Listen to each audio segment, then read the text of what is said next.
इसका सबसे बेहतरीन ये है कि आप इसका जैतून का तेल और कलौंजी का तेल, इसको हम वजन ले लें, यानी 50-50 ग्राम ले लें और इसको मिक्स कर लें, या आप अगर चम्मच के लिहाज से लेना है तो 4-4 चम्मच बरकत। मेरा जी मसला कौन और ये कहाँ है से? कि मैं बोल रही हूँ इधर हैकमर वाइफ से। तो मेरी बहन का नाम क्या है? मिसेस शहजाद।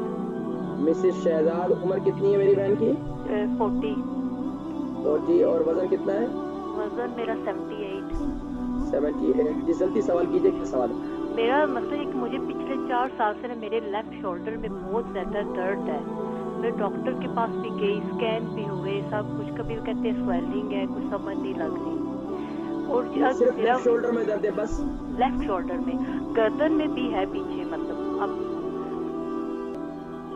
देखिए जी, आप इसका सबसे बेहतरीन ये है कि आप इसका जैतून का तेल और कलौंजी का तेल, इसको हम वजन ले लें, यानी 50-50 ग्राम ले लें और इसको मिक्स कर लें, या आप अगर चम्मच के लिहाज से लेना है तो 4-4 चमचे ले लें। इसको हल्का सा नीम गर्म करें। नीम गर्म करने के बाद अपने रात को सोने से पहले अपने शोल्डर का मसाज करें। मसाज करें। मसाज के लिए जैतून का तेल, कलौंजी का तेल ज़बरदस्त मुफीद है दर्दों के लिए। तो इसका मसाज करें तो इससे इंशाअल्लाह आपका ये शोल्डर की तकलीफ दूर हो जाएगी। इसके साथ साथ अगर आपको शुगर नहीं है तो रात को सोते वक्त मेथी दाना ग्राइंड किया हुआ हल्दी वाले दूध के साथ ये 1 चम्मच ले लें, तो इससे इंशाअल्लाह आपकी ये शोल्डर के पेन जो है खत्म हो जाएगा। जिस्म की जितनी दर्दें वगैरह है वो सारी खत्म हो जाएगी इंशाअल्लाह। ठीक है, बहुत शुक्रिया कॉल करने।